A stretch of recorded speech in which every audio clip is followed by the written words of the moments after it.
दोस्तों हो जाइए तैयार, आ रहे हैं खेसारी लाल के एक और जबरदस्त वीडियो सॉन्ग जिसके बारे में बात करने वाला है। साथ ही साथ आपको बताने वाला एक मूवी के बारे में जो कि खेसारी लाल जी का मूवी स्टार्ट हो गई शूटिंग होना, और बात करने वाले बुनिया सॉन्ग की वीडियो के बारे में कब आ रही है। दोस्तों तो बने रहे हमारे वीडियो के लास्ट तक।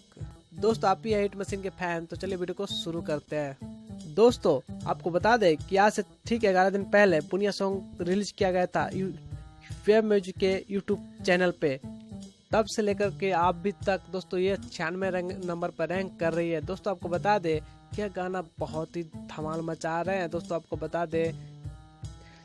बता दे कि खेसारी लाल जी का फरिश्ते मूवी की शूटिंग स्टार्ट हो गई है। उसी मूवी की कुछ फोटोज है मेरे पास जो कि आपको दिखाएंगे। दोस्तों आपको बता दे बुनिया सॉन्ग की वीडियो शूटिंग कंप्लीट कर दी गई है। और दोस्तों आपको बता दें खेसारी लाल यादव के साथ अप्सरा का सब नजर आने वाले हैं। दोस्तों आपको बता दें कि इस गाने को गाया खेसारी लाल यादव और शिल्पी राज ने।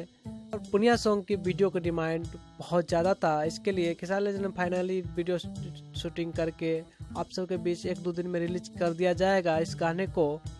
बता दें आपको दोस्तों कि खेसारी लाल यादव की एक और ब्लॉकबस्टर मूवी फरिश्ते की शूटिंग स्टार्ट कर दी गई है, जिसमें खेसारी लाल यादव जी बहुत ही दबंग स्टाइल में नजर आ रही है, जो कि आप देख सके स्क्रीन पे। दोस्तों इस मूवी की शूटिंग कुछ दिन पहले स्टार्ट हुई है। दोस्तों ये जानकारी आपको कैसा लगा कमेंट करके जरूर बताएं।